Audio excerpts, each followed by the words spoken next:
Hey guys, welcome to Digital Digest, and in this video I'm going to show you how to send email to the subscriber that didn't open the mail. So to do that, first go to your MailChimp account and log into your account. Now let's go to our campaign.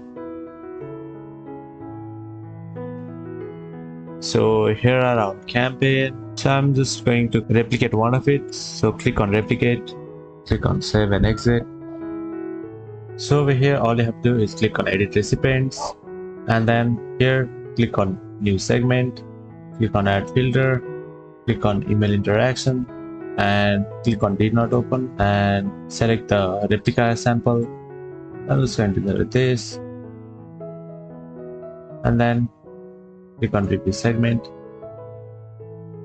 So now click on apply segment.